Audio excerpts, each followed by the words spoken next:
It's a strong session so far for the equity markets here in India. It seems like the momentum that started building towards the end of yesterday's session is carrying through today, but there are also supportive factors from the fact that the US markets rebounded quite strongly yesterday, and the Asian back is also looking quite positive on the back of some commentary from the Federal Reserve Chairman Jerome Powell, which seems to indicate that they will be not too aggressive in terms of their tackling of inflation.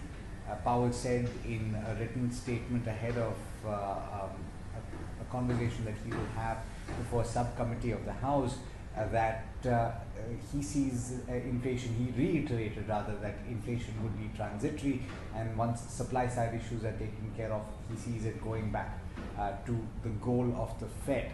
Now, that is just something that you will read as rationale, but this was coming in that you've seen a bit of consolidation, you've seen quite a bit of selling, and so there was bound to be buying in quite a few of the large cap names that have gotten battered over the past several sessions, in fact. Let's look at some of the contributors to the Nifty 50, which at this point is gaining about 0.9% or thereabouts. Right on top is Maruti Suzuki, and it's gaining very handsomely, 4.5%, and this is on the back of very, very high volumes in the stock. In fact, more than 4 times the average is what you're seeing in Maruti Suzuki. A couple of other auto names also are doing well. Among the top gainers, you have Adani Ports, which is once again gaining ground after having lost quite a bit, up about 3% right now. Tata Motors up about 2.5%. UPL, Eicher Motors, ONGC, Shree Cements, L&T all gaining in trade. In fact, you have 40 advances. Among the 10 declines, you have Cipla that's losing about 0.8%, Nestle, Bajaj Finance, HDFC Life all down, but not by a tremendous amount.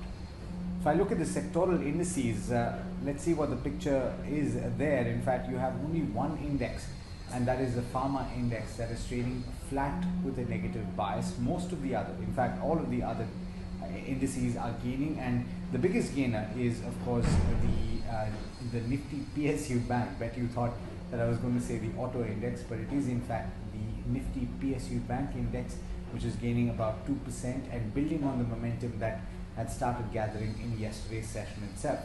The Nifty Bank as a whole is gaining about 1%. Auto is gaining about 1.9% at this juncture, and you have FMCG up about 0.3%, IT is up about 0.8%, metals up about 1% as well. So all told, it's looking good. The broader markets, in fact, at this juncture are outperforming the benchmark back to their, what we've seen over the past couple of weeks. You have the small cap index that's gaining about 1.2%, mid cap index keeping pace with the benchmark at this juncture. What you have to bear in mind, the fact that there are a few earnings that you want to watch out for. There is Bharat Electronics, Avanti Feeds, NMDC, Aster DM, and Centrum Capital that are reporting numbers. Apart from that, it's essentially the mood that is kind of gotten lifted after the announcement that about 85 lakh vaccines were administered just yesterday, and that's a global record.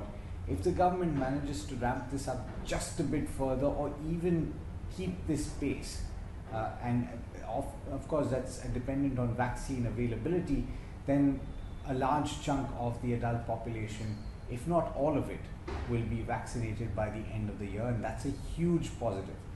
Because that would mean that you are mitigating the possibility of a third wave, or at least reducing its potential impact. So perhaps that's another factor that is leading to the positivity in the market, and if that is the case, you might actually see that this positivity will continue for a little while. You've had India VIX, which is a volatility gauge, once again slipping below the 15 market. Currently is at around 14.5.